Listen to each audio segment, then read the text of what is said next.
Good evening and welcome, everyone. This is the second presentation of the materials to be presented for town meeting. Would anybody care to make a public statement before I turn this over to Josh? Okay, take it away, Josh. All right. Okay. We will start with a couple of things. We're going to do a bit of an overview of the agenda for tonight.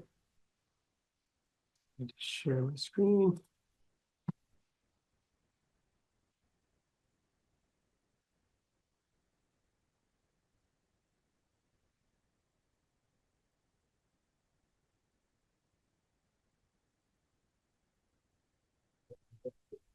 So I'm just trying to move all of my Zoom pieces around here so I can see what I'm navigating to. Let me know, right?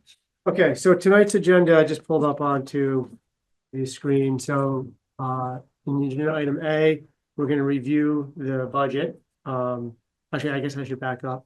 The purpose of the meeting tonight is to review all Australian ballot items that are on the Australian ballot for next week at town meeting, which is March 4th.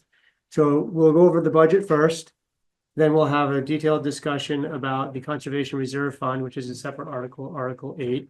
And then we'll review and discuss Articles 9 through 17, which are charitable appropriations, which are going to be voted by Australian ballot. If you look at the town meeting warning, we have it divided into two sections.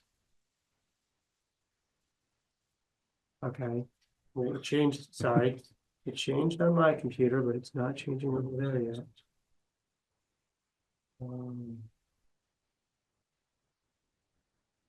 What is happening? Jay, any thoughts on why this isn't? Let me stop sharing. Oh. The screen sharing is paused. I don't know. Try clicking the share button again. Okay, are you on the sharing from the wrong monitor? Oh, that was weird. Okay, so now I think, Try sharing now. yeah, I'm gonna try to share again. That was, I think I must have clicked something by accident. An ID10T error. There we go. Now I think we're back.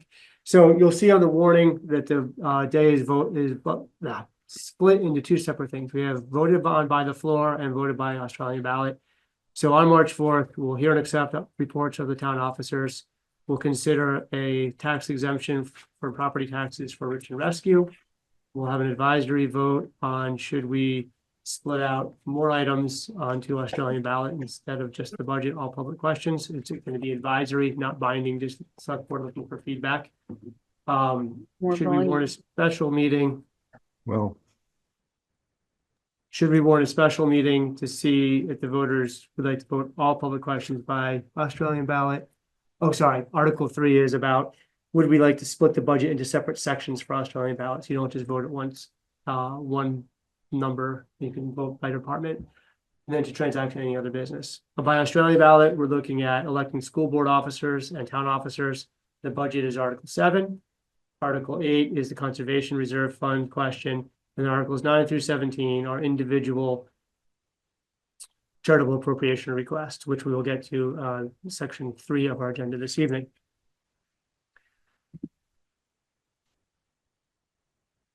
For more information on town meeting, you can go to the homepage. You scroll down to news. You can click on the annual town meeting. And here we've got a large amount of information. We've got a lot of budgetary information. We've got links to more information on each individual article as well. So if you have any questions, please check there first. I do want to go over just a couple of quick things because this is a bit of a different process this year. The town budget will be voted on by Australian ballot. It will not be an in-person vote. Ballots are not being mailed to everybody. Residents can request a ballot be mailed to them by contacting the town clerk. Although at this date, I would suggest stopping in rather than requesting a mailing since we're a week out. Early voting has begun and is available at the town center when the clerk's office is open Monday, Tuesday, Wednesday, and Thursday, 8 to 4 p.m. and on Friday, 8 to noon. The last day for early voting is this coming Friday, February 28th. And then in-person voting will be held at Campbell's Middle School next Tuesday, March 4th from 7 a.m. to 7 p.m. At the same time as the in-person portion of the meeting, which will be held at 10 a.m. on March 4th.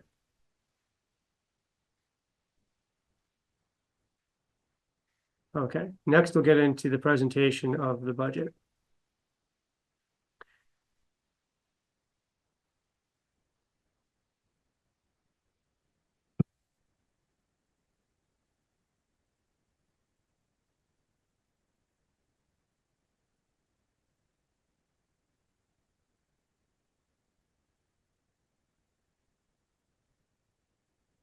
Okay.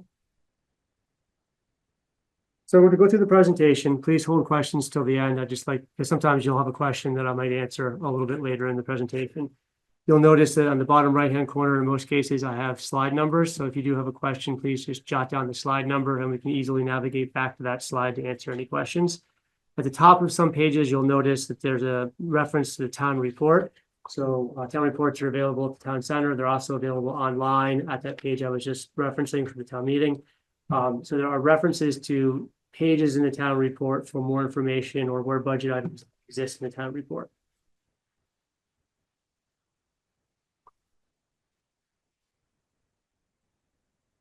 Okay. So tonight's agenda for the budget meeting, we're going to review municipal operations. We'll review reserves and unassigned and restricted funds. We will review the FY26 budget overview. We'll look at the use of unassigned and restricted funds in the budget. We'll look at debt service. We will look at the budget by department.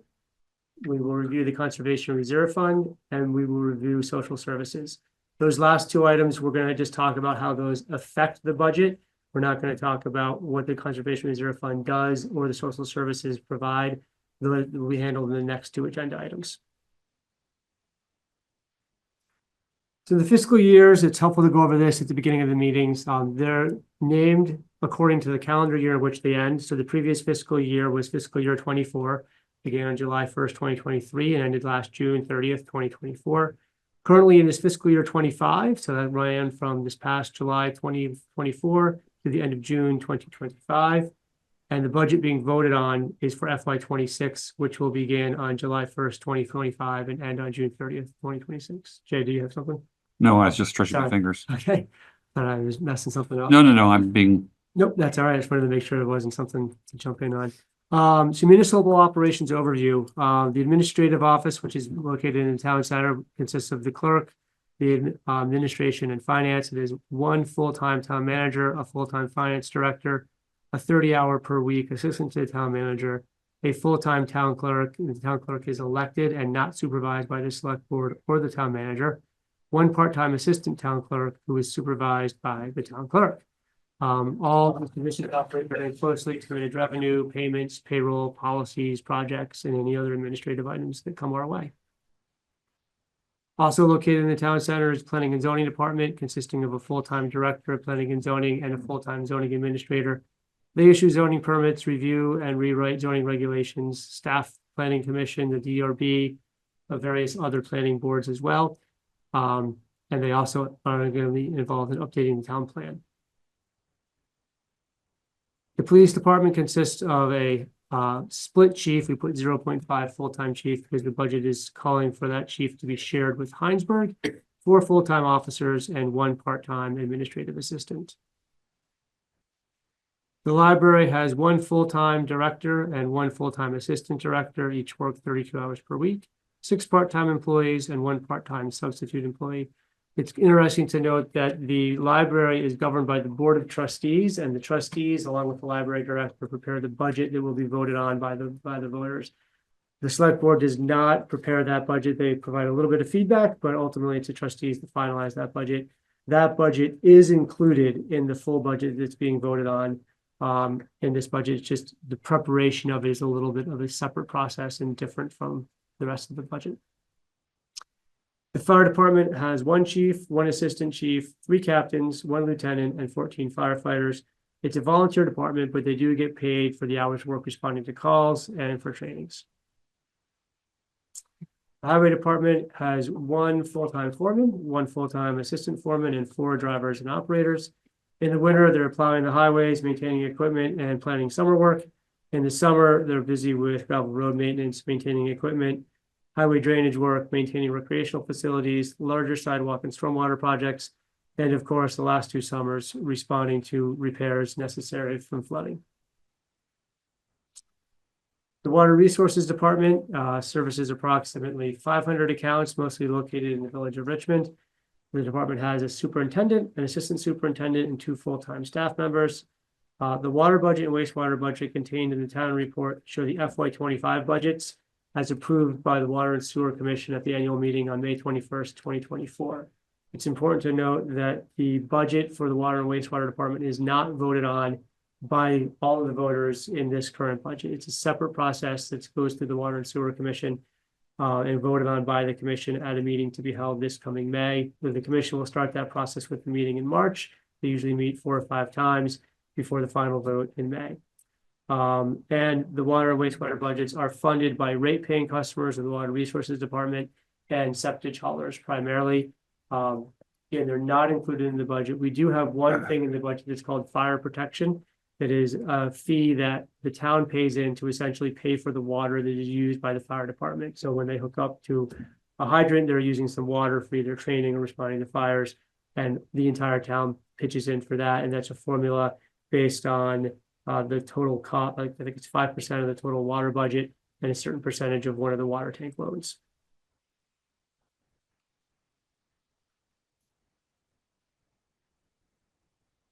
Okay. Next, we're going to talk a bit about reserve funds and unassigned and restricted funds. Reserve funds function like savings accounts and are typically used for larger capital purchases. Unassigned and restricted funds are essentially the surplus each year. So if we have a budget of $1 million, we only spend $900,000. That extra $100,000 doesn't go away. It goes into our unassigned and restricted funds, and then the board knows that it's there and can use it for future things like responding to emergencies, or to put towards offsetting next year's tax rate. Restricted funds are any surplus from from the highway department. Any money that's raised for highway stays with highway. Unassigned funds is any surplus from any other department. It's lumped together and it can be used for any expense, including highway in the future. So as we mentioned, reserve funds function like savings accounts. Funds can be added to reserves yearly from tax revenue, and that amount is decided mostly by the voters. So a good example is we have a highway reserve. So we put money into that each year to save up for highway equipment like trucks and plows and things like that. Reserves can also be funded with non-tax revenue. The town center maintenance fund is funded primarily with rents from the town center tenants, and the biggest one of those being the post office. The reappraisal reserve is funded by the state's Act 60 reappraisal grant. Reserves are used mostly for large capital purchases. The actual uses fluctuate based on the capital plan and emergencies that fall outside of the scope of the budget. So there are times when we've had flooding, we've had to dip into reserves, like Bridge and Culvert Reserve, to help us pay for that recovery. The capital plan we'll be discussing, I think it's at the March 17th select board meeting. Every year, the select board reviews the capital plan, looks at the purchases for the next 5+ years to determine what do we need, how much money we have to put into reserves to pay for those purchases. Total reserve growth from 2012 to 2024, you can see we've had a bit of an increase. Part of the plan is that we started to get away from taking out loans for large capital equipment. We calculated it once, and over the last 10 or so years, we had about $1 million in interest payments. So one of the strategies was to start to save in advance for larger purchases like fire trucks and plow trucks, and rather than taking out bonds or loans to pay for those purchases, which ultimately is going to save us some money down the road. So that's why you start to see some of this start to slope upward. So we do have 32 different reserve funds as of the end of fiscal year 24. You can see there's quite a few here on this chart that show that there's a good amount of money in a few reserve funds, and then we have a lot of funds that have a smaller amount of money. So of the 32 reserve funds, 84% of all money in reserves is in just 6 different reserves. So we have ARPA reserve at about $1 million, Bridge and Culvert at $400,000, Conservation Reserve Fund at just under $300,000, Town Center Maintenance at $266,000, the Records Restoration at $215,000, and the Cemetery Fund at $152,000. Planned usage of the reserves in FY26. We're going to be getting some air tanks and turnout gear out of the Fire Safety Equipment Reserve for the fire department. The capital reserve for highway is scheduled for a dump truck and a pickup truck with a plow.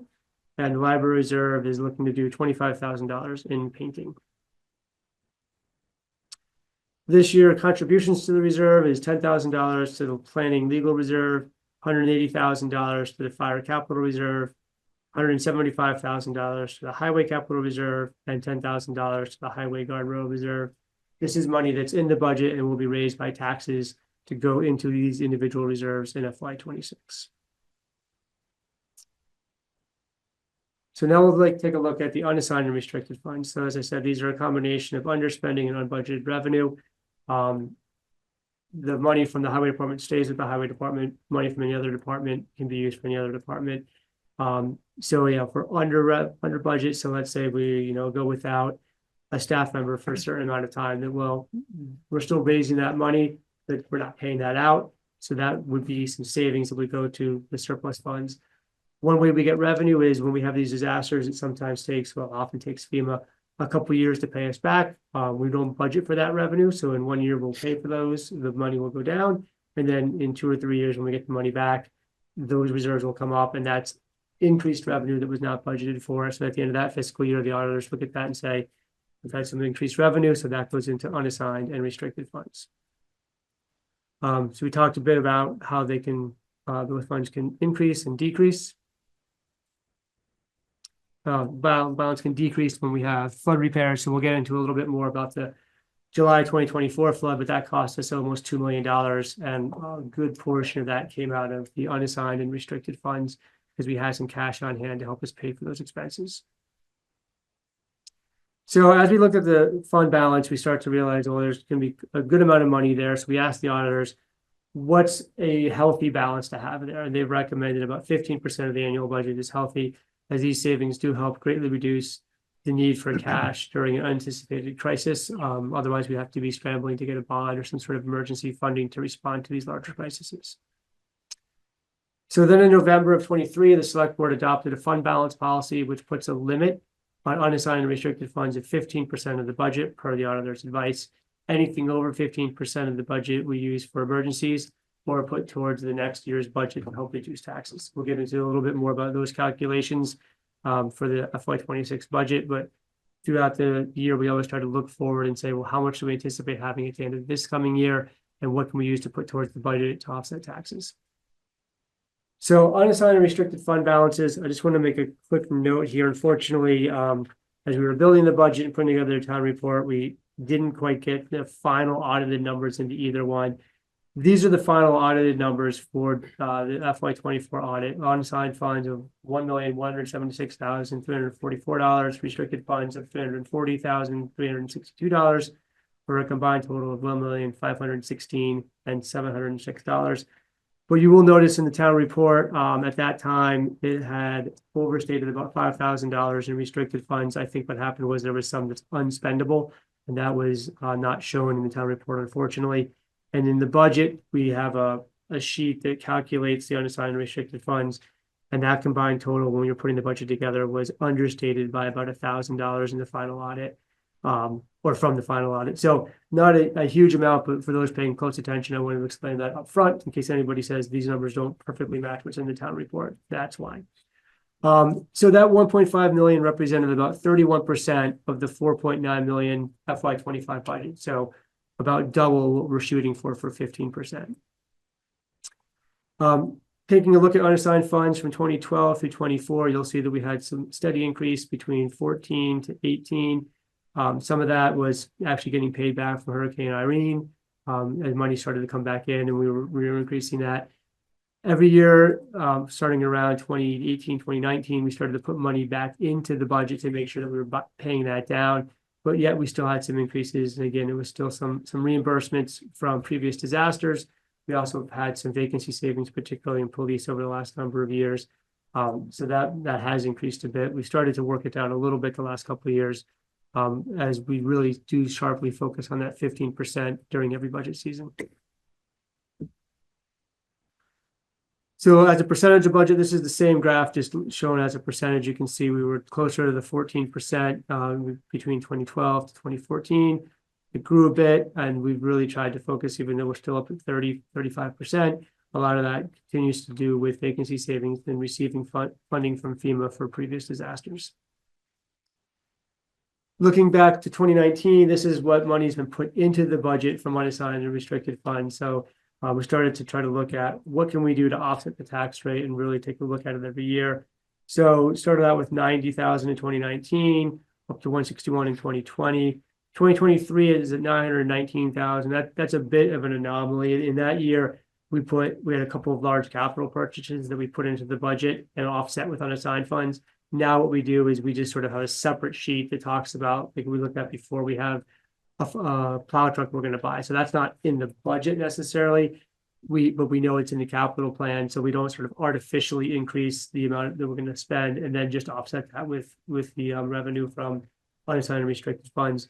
After that, we started to budget much more about the needs for each department, deal with capital purchases separately. So that came down, we were still at 500,000 in 24 and then 433,000 in 2025. We'll come back to unassigned funds in a little bit because we're gonna go through town budget now, and then we'll see how we're using those unassigned and restricted funds in the FY26 budget. But I think that should hopefully give you a good idea of reserve funds and restricted funds and unassigned funds. Now we'll look at the specific budget for 2026. So the tax rate presented here and all estimates that follow are based on an estimated FY26 grand list. The final grand list value will be set prior to the select board finalizing the FY26 tax rate, which will be usually in July of 2025.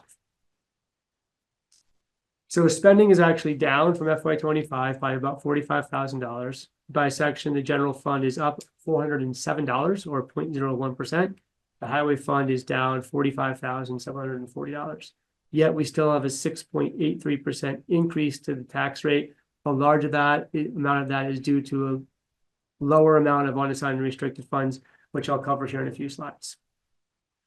So the municipal tax rate in FY25 was 0.4969. In FY26, it's proposed to be 0.5308, which is an increase of 0.0339, and is a 6.83% increase in the tax rate from FY25 to 26.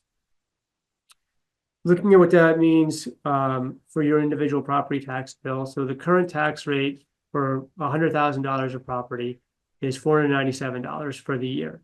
This budget would add $34 to that per year for a total of $531 per $100,000 of home value for the entire year.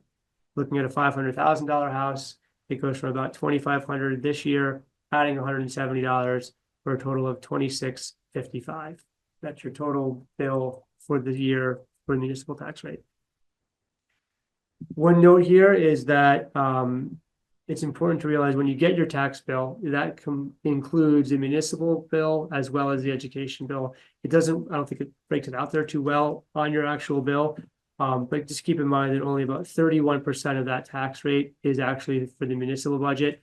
About 70% of that is for the education taxes. So it's all combined in one bill. And the way that works is the town bills it, and then the town pays the state for the education bill. We're just sort of the tax collectors on that one. Here's a look at town budgets. They've sort of slowly increased over the years. There's that one anomaly in 2023 when we put more capital purchases into the budget. So that's why it sort of spikes up a little bit and then comes back down. It was just a bit of a different way to budget, and I think we're back to a better way. Looking at the allocations by department, obviously highway is the largest department.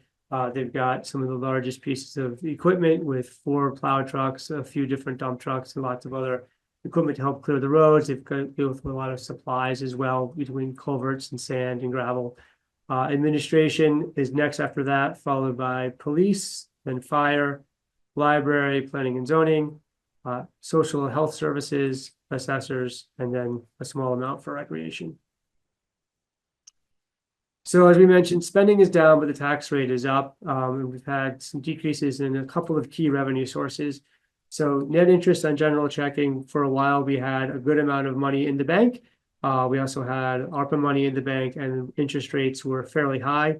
Well, we've had some flooding, so we've had to reduce the amount of money that we have in the bank.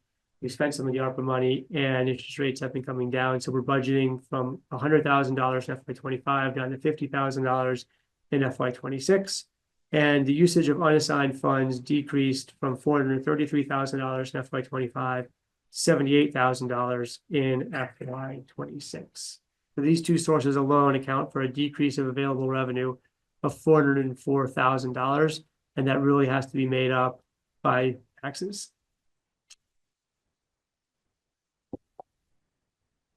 So we had a combined total of unassigned and restricted funds at the end of FY24 of $1.5 million. The July 2024 flood cost about $1.9 million. So just looking at it right there, that's the single biggest driver for why we don't have more money to put towards the FY26 budget and keep our tax rate a little bit lower. The way that we calculate this is we start out by looking at the combined unassigned funds of that 1.5 million in the top right. We know we have $1.9 million in flood expenses. We also have some unfinished flood repairs from 2023. So we've received that money from FEMA, but we still have to repair these roads. It's primarily over on Dugway Road and Old Jericho Road. So we have to reserve $374,000 to go towards those future expenses.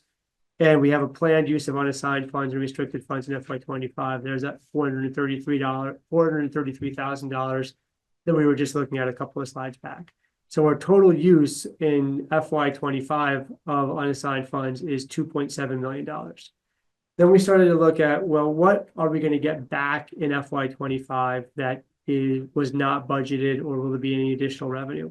So we've had reimbursements from 3 prior disasters. Believe it or not, some of this money goes back. If you remember the Halloween storm of 2019, we still got some final payouts on that in this fiscal year.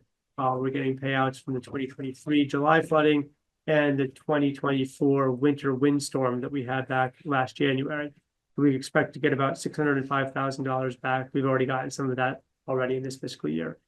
We looked at some projected savings in highway. They didn't get to some of their summer work plan because they were very busy working on flood recovery. There's also some savings in materials. So they total up to about $100,000. So we'll be under budget in highway from those budgeted expenses by $100,000. The police department has not been fully staffed. So we looked at savings to date in the police department. We calculated about $56,000 in savings to date. So there's real money saved in the police department. Use of bridge and culvert reserve for flood expenses. So we took some of that reserve money, actually all of it, and put that towards flood expenses to offset what we had to use out of unassigned funds. And we used the special project reserve of $795,000, essentially borrowing from that reserve.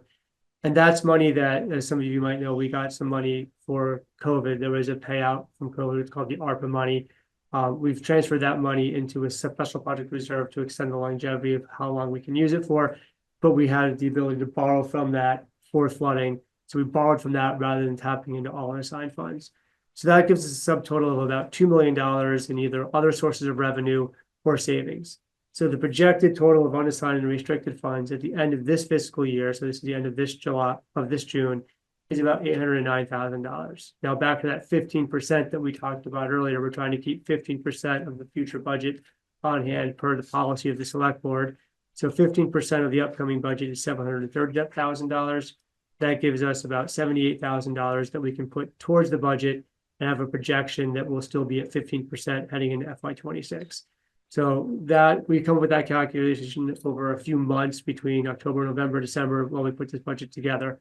But hopefully that makes a little bit of sense about where we got to and how much less we have to spend this year than we did last year. So then just to look at what that means for when we get paid back. So right now we're expecting FEMA to reimburse 75% of the flooding expenses. So in highway, that'll be about $1.3 million.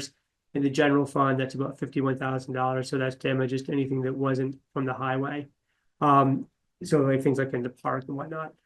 That's about $1.4 million that we expect to get back from FEMA. We could start seeing this in the next few months, but it does take about a year from the date of the disaster to actually see money.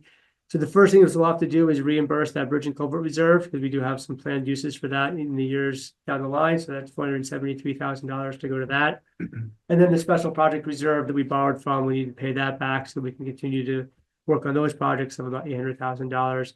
So we'll have about $1.2 million in direct use to pay back funds from what we're going to get back from FEMA is about 1.4. So most of what we get back really won't go right back into unassigned reserve funds. We're going to put a lot of it right back into these reserves. The way FEMA works, we will get some additional money from FEMA, or actually from the state, and then there's some administrative money, but that money doesn't come. I think there's another 17% from the state, but that money takes about 2 or 3 years, so we don't even really look at that calculation at this point. That money, though, will become part of unassigned and restricted funds probably 2 or 3 years from now. So just to recap, we used $433,000 in FY25. We're using $78,000 in FY26. So the projected end of FY26 restricted unassigned balance would be $730,000. which is 15% of the FY26 budget expenses, which is right where we want to be. Of course, we'll probably be over that because there's still some vacancy savings. There'll still be some other things that kind of up and down. But that's our goal. If everything came in exactly on budget, that's where we would be. Now we'll pivot to take a quick look at our town debt. We only have 4 things on the books right now. As we said, we've really worked hard over the last couple of years to reduce the amount that we take in loans and bonds. So we still have a 2005 fire truck that's paid at $10,000 per year. The final payment is in 2026. We also have a 2018 fire truck with a final payment in 2026 of about $49,000 a year. We're still paying for some Jericho Road repairs at $55,000. That final payment is in 2032. And then it actually wasn't repairs, it was an upgrade to Jericho Road for stormwater, and there was some water and sewer in there as well, but that's paid for separately by water and sewer.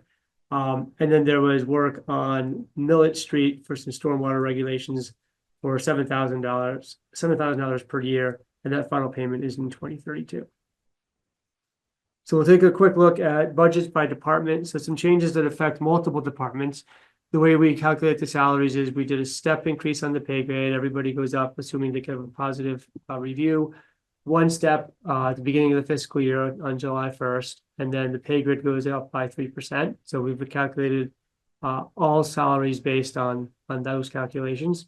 Health insurance, an increase of about 10%. We've worked on health insurance quite a bit over the last number of years, including changing providers when we had a much more significant increase a couple of years ago. So the way the town works this is the town pays 90% of the premiums and the employees pay 10% of the premiums. We also had a 16% increase in property and casualty, workers' compensation, assigned risk, and unemployment. This is essentially insurance for the town that is not health insurance. We also restructured the capital plan and reduced plan contributions and some capital reserves. We did this to try to keep the tax rate as low as possible, knowing that we didn't have as many unassigned and restricted funds to use. So we looked at the capital plan and said, okay, if we put a little less into this reserve this year, and we increase some future deposits, can we keep that positive and still pay for all the things we need to pay for the next 5 or 10 years? So we got those about as low as we possibly could for FY26. In administration, we changed the job description of the assistant to the town manager to become the deputy to the town manager, the deputy town manager. We increased the hours from 30 hours per week to 40 hours per week. This was really due just because we've seen a large increasing workload in the administrative offices. Some of it's related to flooding. Some of it's related to just a larger increase in demand for projects. So we've had a huge increase in FEMA reporting, management of installations at town parks, primarily driven by the ARPA funding that we have to pay for additional things at the parks. Town center maintenance continues to be ongoing. An increase in the number of grant projects. We've applied for a number of grants and we're managing through almost a dozen right now. Management of emergency watershed protection program, which is some relief that goes to private homeowners, but all the money has to pass through the town. So there's some management to that.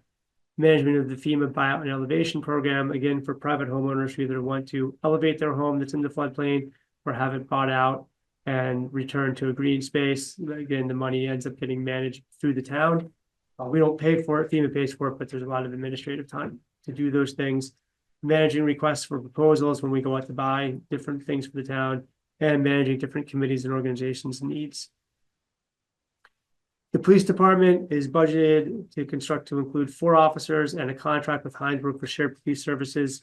We've had that in place this current fiscal year. We expect to have that in place for FY26 as well. We also pushed out the purchase of a cruiser by 1 year to eliminate the need to contribute to the police capital reserve in FY26. The library department also added staffing. They added a 12-hour per week part-time position. This ensures they'll have at least 2 staff members present in the library at all times for safety. It provides better staffing to be able to run programs and assist patrons, also be able to cover days off for employees. Their sheer number of services have expanded. They continue to offer more events, more things to more people. So they need a little more staffing for that.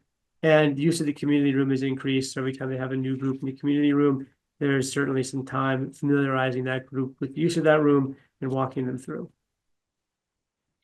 The fire department, we've increased the salaries to account for the increase in call volume. It seems like every year their call volume goes up a certain percentage. So there's always a need for a little bit more money to help pay for the volunteers that do get a small amount of money for each call they respond to.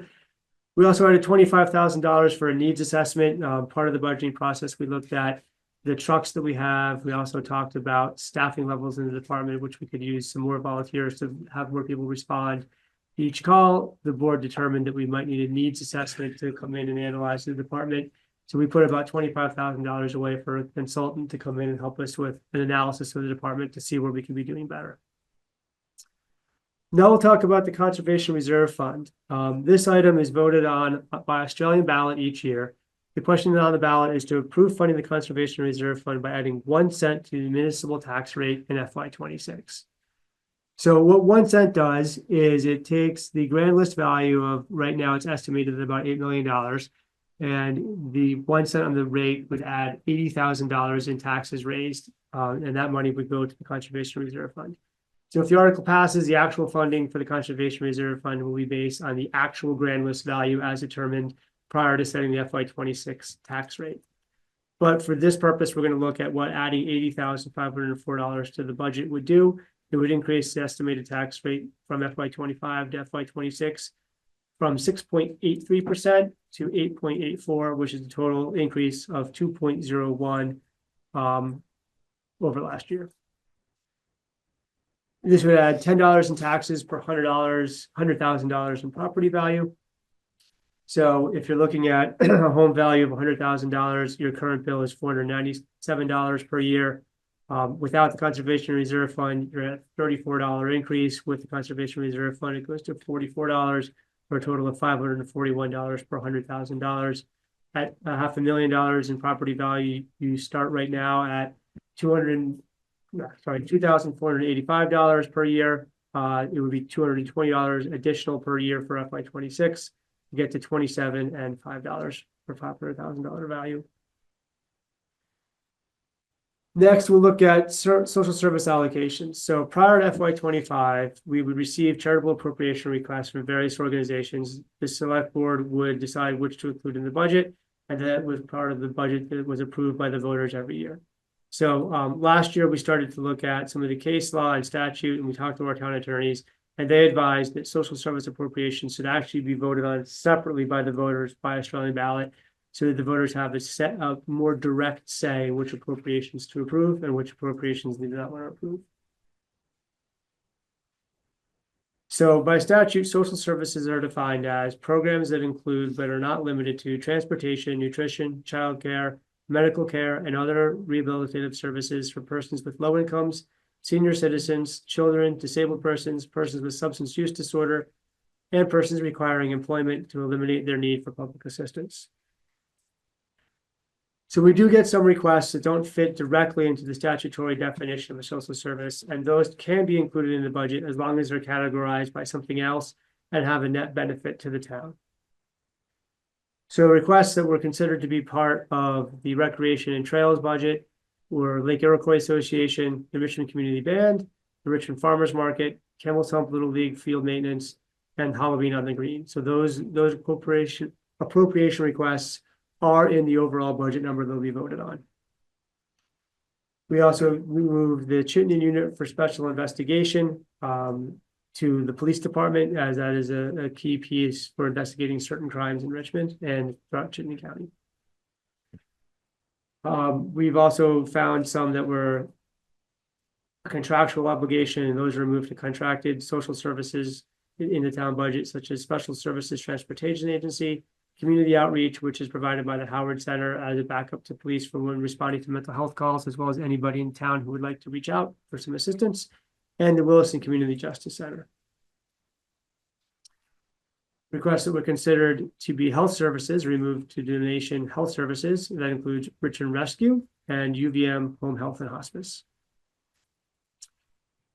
And finally, we had some that were moved to town administration, including the Greater Burlington Industrial Corporation and MMC TV, which provides us with the lovely recording of this meeting, as well as many other select board and other meetings for people to view when they would like.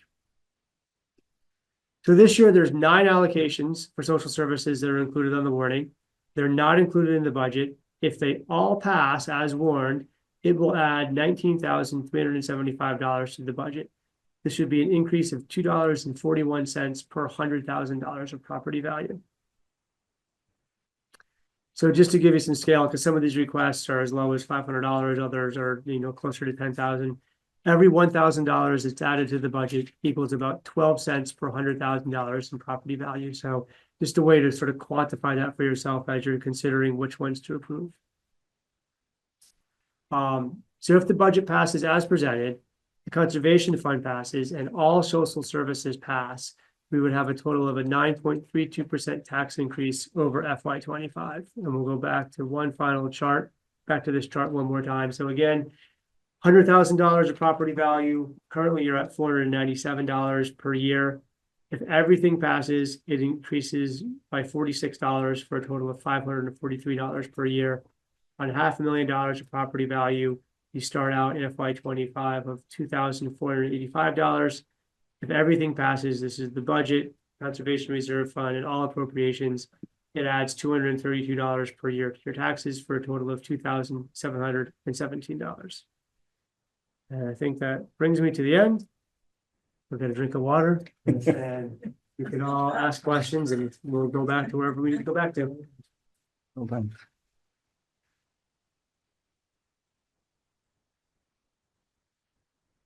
So, that's the word, public. Or if there are people from some of the social service organizations who'd like to share. Well, we're going to get to their. Oh, we're not that Yeah, far. Okay. let's stick on the budget questions and then Then we'll next do is that. conservation and then we'll talk about appropriations in greater detail. But I'd like to see if anybody has Questions about the any budget? questions about the budget.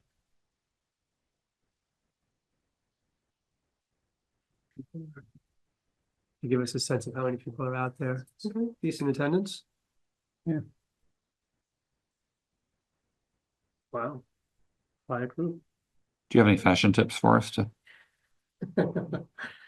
Button downs for work, hoodies for recreational time.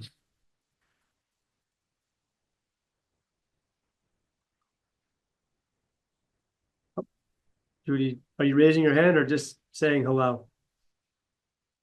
You're muted.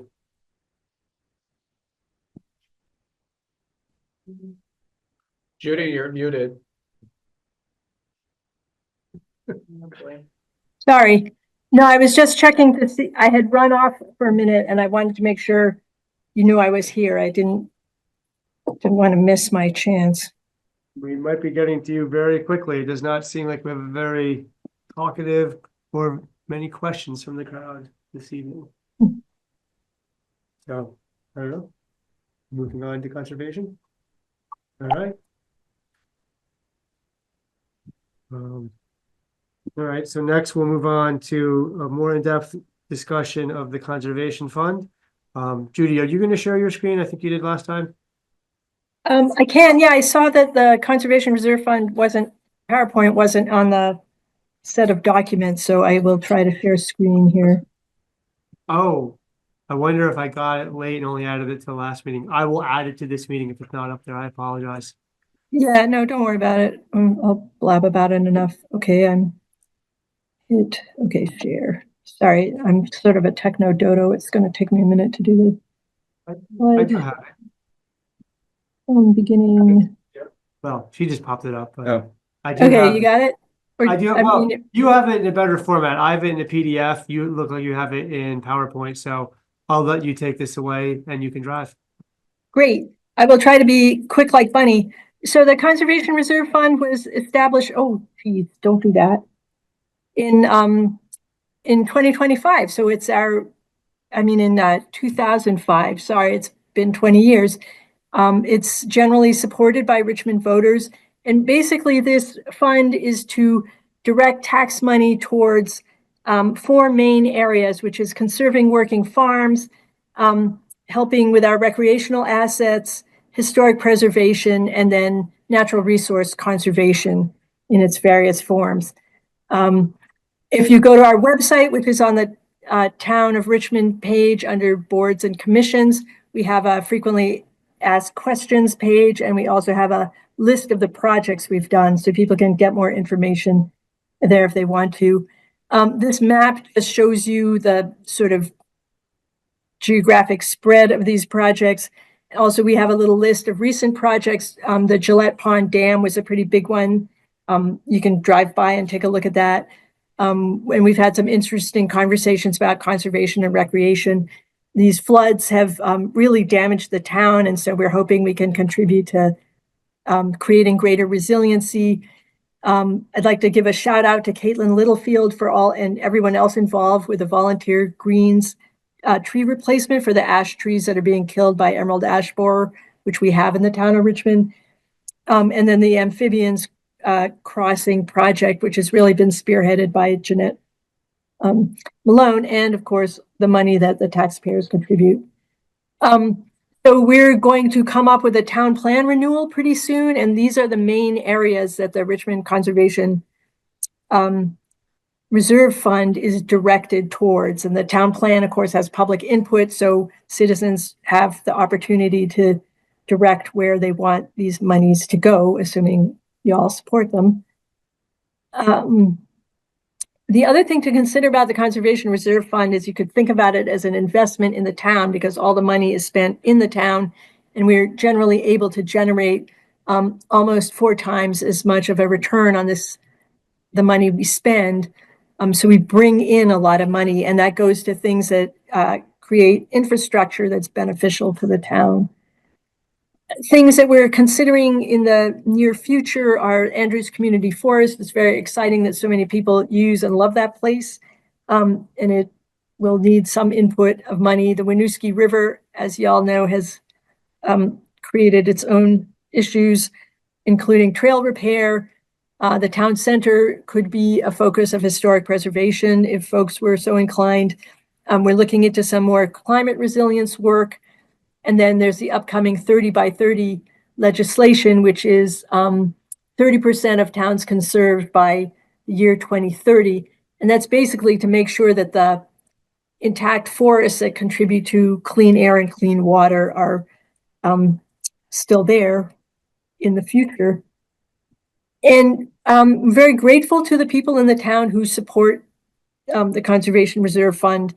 It does seem to be pretty popular, and we're glad about that. And I would like to remind people that they can always come to a Conservation Commission meeting, work on the town plan, and apply for Conservation Reserve funds. So this fund only works when people are participating. The actual language of the renewal is, it's Article 8, shall the town of Richmond vote to approve funding the Conservation Reserve Fund by adding 1 cent to the municipal tax rate in the 2025-2026 fiscal year. So in previous years, we've generally been supported. And I will say that the town had asked if we could try to put this in the capital plan. And I just wanted to remark that it's difficult for us to do that because we don't know who's going to ask for money and what amount ahead of time. But I will promise that if we do know ahead of time, we will certainly try to advise the town so that plans can be made. So if you have any questions, please get in touch with me at the email below.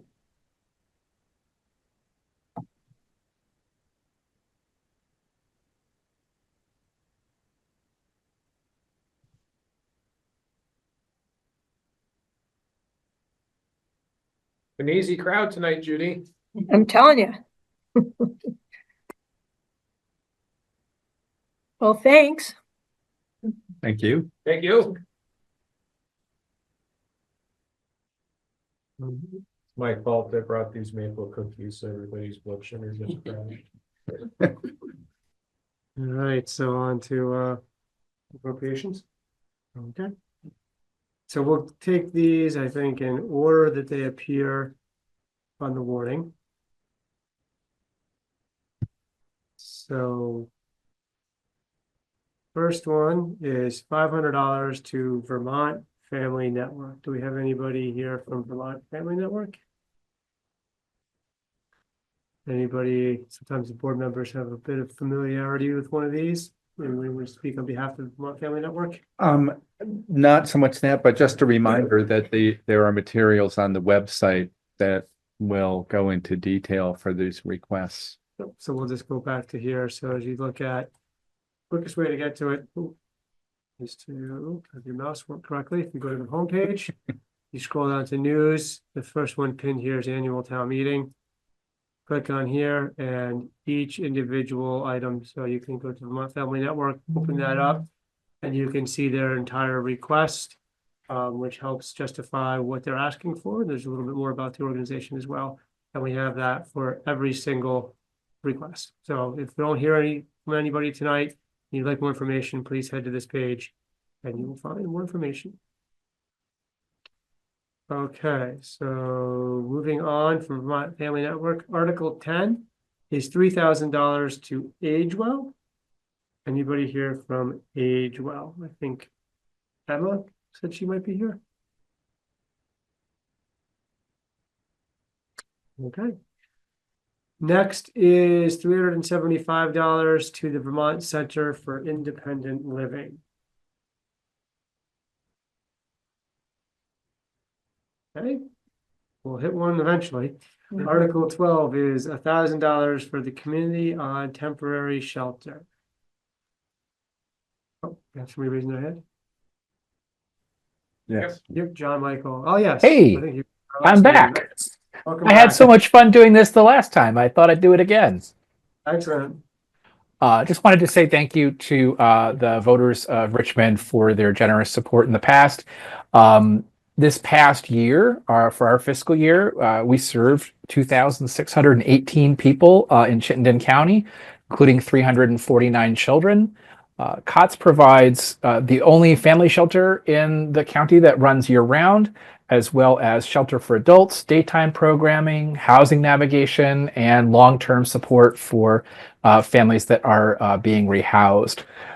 So we're grateful for your support. We did work with 4 households in Richmond last fiscal year. So this isn't an issue that's just in one town anywhere in Chittenden County. It's all over.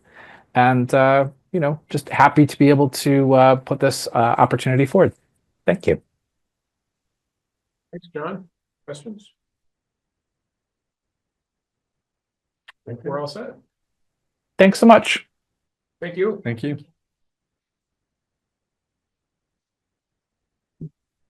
Okay, next is Article 13, $6,000 to Our Community Cares Camp. And we do have Suzanne Ooh. here. Do you want me to come up or That's probably just speak from here? All Yeah, right. I think coming up would be helpful. Although our audio, it has been improved in the back of the room lately, but since But it's you're- easier to see her if she. Yeah, since you're presenting, I think why not?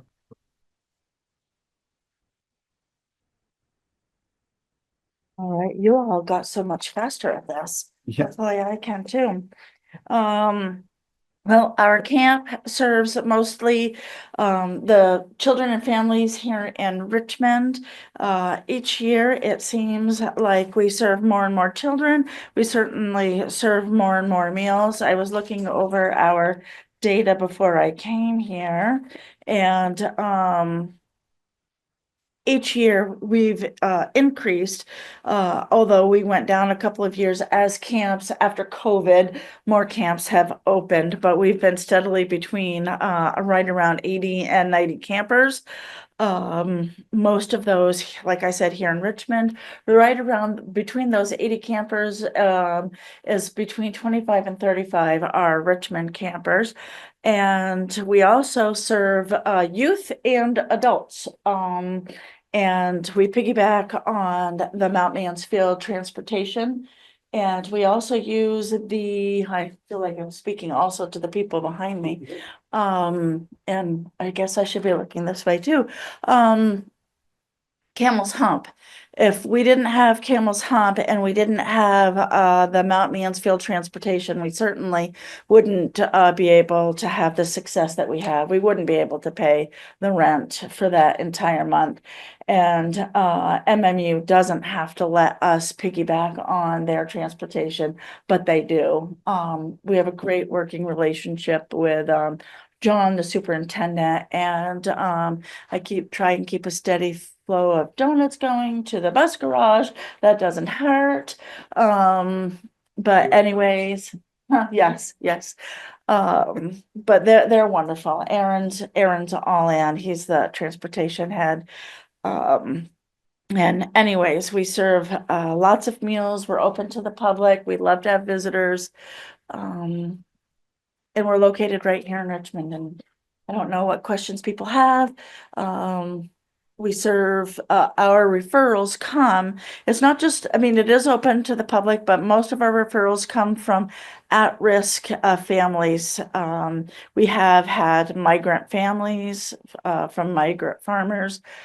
We've had several unhoused families, and unhoused doesn't necessarily mean just homeless, but also doubled up families, like from flooding. If families are doubled up, that's also considered unhoused, but I don't know if people know that.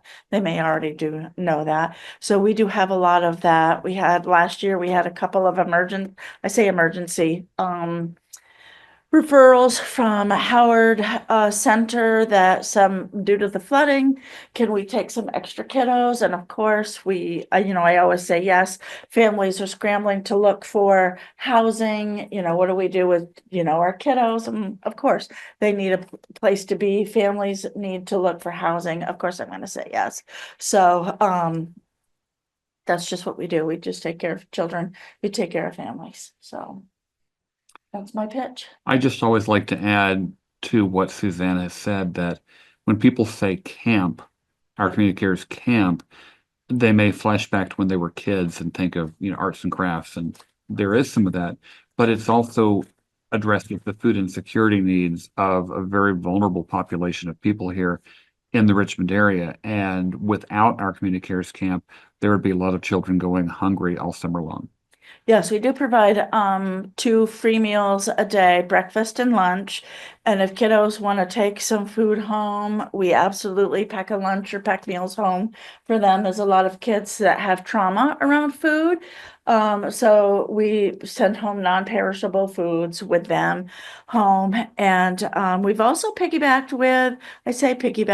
worked with the since COVID, the school district to help with the tutoring kids. A lot of the kids, they ebb and flow between camp and tutoring. So they're over at the Richmond Elementary site. So they'll come over and get breakfast and lunch, and also the preschoolers. So those kind of kiddos that are at risk, we feed those kiddos to breakfast and lunch. It didn't used to be the case that we had pull-out. Our campers didn't used to have pull-out services, but now they do have pull-out services. And I personally, it's just my opinion, I think it's great that we work with the district so they're all in one place. And they can get their services, they can come back.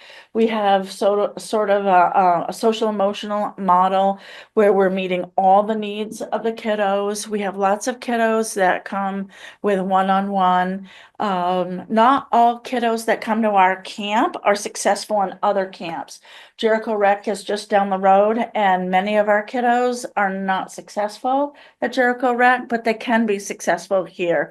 It's a little bit shorter. We have a higher staff to camper ratio. So we, in short, meet campers where they are, and we can meet the needs of those campers at really any given moment. And even though we have most of our staff are teens, we have amazing staff, and we have amazing training for teen professional development.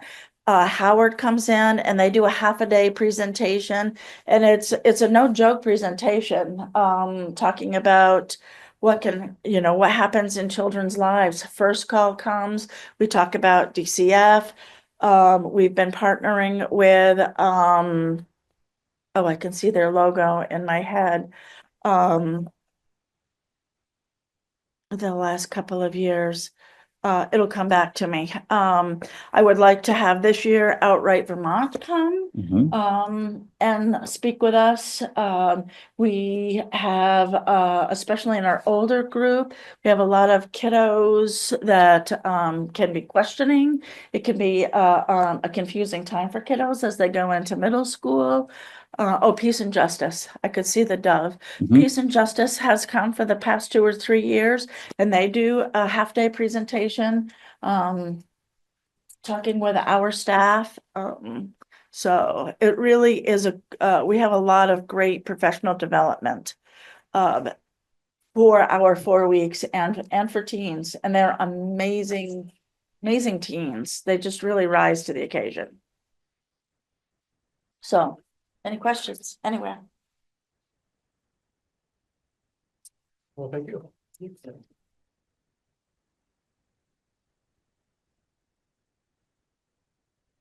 Okay, next we have $1,500 to Steps to End Domestic Violence.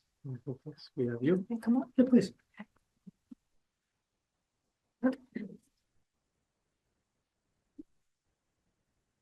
Sorry. Okay, I'll try to look everywhere, I guess. Thank you so much for inviting me to be here. My name is Anna Burke. I'm here as a representative from Steps in Domestic Violence. I'm actually a resident of Huntington, your neighbor. I serve on the board of Steps. So I also want to thank the voters of Richmond for consistently supporting Steps in Domestic Violence throughout the years through our appropriation requests. I'm here to specifically speak to kind of broadly what Steps does, the work that we provide in the community, but also our specific request. So Steps into Domestic Violence assists in the transition to a safe and independent life for those affected or affected by domestic violence, or also known as intimate partner violence. And we provide a variety of services for both individuals and families, ranging from a 24/7 hotline. We also have a daytime chat line during the week. We have emergency housing, transitional housing to support long-term transition into permanent housing. We also have economic justice programs to help people build those skill sets. We also offer legal support for individuals who are seeking support with parentage or relief from abuse orders. And we provide support groups. And we also have children programming, which we've actually expanded over the last couple of years to provide one-on-one support to parents when childcare support, I should say, when a caseworker is trying to work with a parent. And then we've expanded our education and prevention programming. That is actually something we're really trying to spend a lot of time on expanding. And we've done a lot more work in the schools to teach kids, particularly around dating violence and tech safety when communicating online. So that's kind of a broad overview. We've also, during the pandemic, transitioned into a much larger shelter. So we're a 21-room shelter, and it's no longer congregate living. So individuals have their own space. And it's also now pet friendly. So individuals who are fleeing violence can bring their pets, which has been a long-standing barrier for many people seeking to flee violence in the home. So we've grown a lot over the last several years. And our request for the $1,500 kind of stems from a few things. One, we're asking for an increase in funding to support a general increase in costs due to inflation and the expansion of services. We're also seeing an increase in complex needs, which is a result of kind of some things we're seeing in the community, like acute housing needs. And so to meet this increase in complex needs, we recognize and appreciate that we need a robust budget to not only support staffing, but the expansion of resources and also comprehensive services and programs. So we do have diverse funding sources, but it's really critical to us that we continue to, in our continued growth and service provision, that we maintain support from local communities such as Richmond, and further strengthen the the connection that we have with towns like Richmond. This last year, we served 28 people, 10 of whom were adults. The remaining 18 were children. So we continue to support people in this community, and we're continuing to do outreach and education in the schools, in the high school. So we very much, again, appreciate the ongoing support, and I'm here to answer any questions. I also have materials that I can leave, and then I'll be sure to send them to you to post online. I have the 2024 annual report, which we call the impact report, a general brochure. I don't know why I'm showing online. Sorry. And then some cards, if you'd like to pass them around. Feel free to take anything, the folks behind me. So yeah, thank you. Actually, sorry, it looks like your 2023 report is actually included in the request already. Oh, Yeah. okay, So here, I'm just gonna show you a quick. So perfect, there's the part of the request that you fill out, sort of answering individual questions. perfect. Okay, And then whoever submitted this also included the annual report. okay. Oh, yes, because this one wasn't out yet. Yeah, Oh, is it the 24 one? this is the 24. Oh, then Yeah, yeah, are you in touch with me or Duncan? Duncan. Yeah, if you send that to Duncan, ask him to put it up there, we can add that as a supplement. Sorry, Perfect. I didn't catch the dates were wrong. No. You have the new one, so perfect. Do we want to leave these in the town clerk's office for pickup? Or we've got the information spinner in the lobby of the town center. Yeah, you have a few brochures to give out? Absolutely. Yeah, we You're can put welcome to that- keep these. And then there's the cards, which Okay. it has the hotline number, our fax, and then just kind of a brief what we do.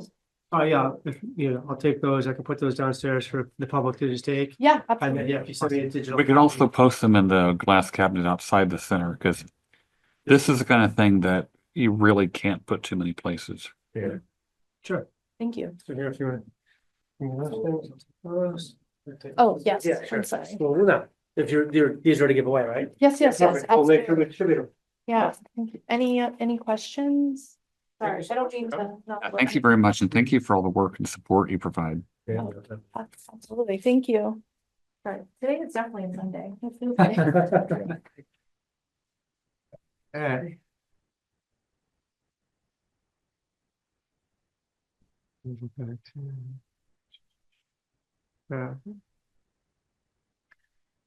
Steps, $5,000 to Turning Point Center of Chittenden County.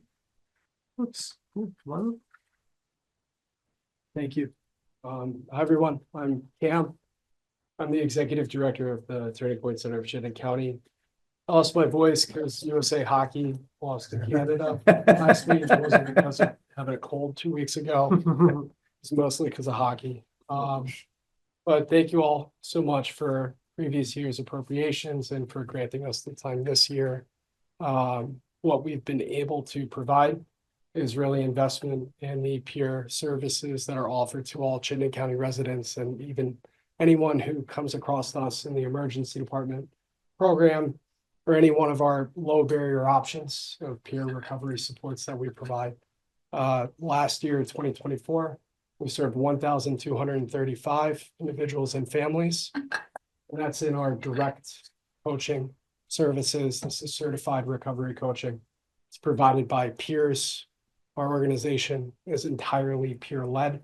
100% is a representative of the mission and population that we support. So we have 24 employees and another 22 certified recovery coaches who work with us for a total of 44. And we cover a lot. So what we've asked for is 0.7% of our operating budget. It's a way to help us provide for the growing cost of personnel expenses while also continuously building out our programs. And last year, we developed a corrections recovery coaching program. Years past, we provided and built out an outreach low barrier coaching program that works within the emergency housing system. So the impact that you're seeing for residents that are supported by us are folks who are retained in our coaching programs for 12 months on average. It's 12 months that they're working with an individual, focusing on goals, and working to maintain their recovery from substance use disorder. So the alternative for individuals who are not connected to us looks a lot like many problems that are focused on in the news, many problems that much of us are really hoping to tackle in the next coming years. That's houselessness, that's growing costs with healthcare needs. And in turn, for my story, as an individual who's in recovery myself from heroin addiction, I came into contact with the organization. I started as a volunteer. I was then employed part-time. And then now I'm the executive director, and that was 11 years ago. It's the same story from all of our other staff, our staff that are now directors, our staff that are coordinators of these programs. And we're seeing the change take effect for the volunteers and for the many people that are benefiting from what we can provide. So I humbly ask the voters to consider this charitable appropriation. Like I said, it's 0.7% of our annual operating budget, and it's a way to help us continue to grow and to meet these needs. Pam, thank you for all the work you do and for your honesty and openness. Do you have a number of how many people from Richmond have participated? Yes. Okay. Or last year. Mhm. So the individuals served, that is the programs that we collect PI, we maintain records, and we can also report out on progress, where we can show 12 months retained in these programs. There's another half of the organization that doesn't collect information. Okay. So we had 21,000 visits to the recovery center last year. We had over 18,000 units of service provided. It's peer support specialists making phone calls. Same thing with recovery coaches providing sessions too. Okay. Any questions? Okay, well, thank you for coming. So much. Thank you. Thank you.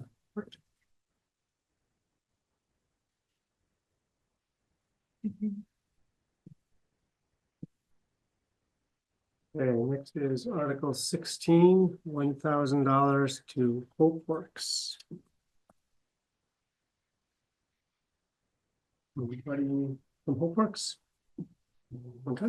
If we don't, since apparently we don't have anybody from HopeWorks, HopeWorks is the nonprofit that once upon a time would have just been called the Rape Crisis Center. And they provide support that's invaluable to people who've been the victims of sexual violence. And in many cases, they're the only sympathetic ear because of the whole blame the victim culture that we've got. I strongly advocate for, supporting them. You never want to make use of their services, but not having them is much worse than having them and not using them. Thank you, Jay. And next is Article 17, $1,000 for Lund. Anybody from Lund? Okay, and again, you can read more about each individual organization on the town meeting webpage, located with the link from the homepage of the website. Hope that might help us out. So I think the secret to shorter meetings is bringing maple cookies. Okay. Well, thank you, Josh. Thank you, everybody, for coming and representing your organizations. Anything else before I call for a motion to adjourn? I think we should just hang out for a few more hours. It's weird to leave before 11. Okay, I guess at this point I would entertain a motion to adjourn. I'll make a motion that we adjourn. As Bart, I'll second that. Thank you, Adam. Thank you, Bart. Calling the motion to a vote, please identify yourself and signify your vote. Adam, aye. Bart, aye. Abstain. Good night. We are adjourned at 8:14 p.m. Full element. Well, I have to go home to my wife now. No, she's actually at rehearsal. She won't be home for hours. Thank you, everybody, for coming. I gotta go home and cook kale.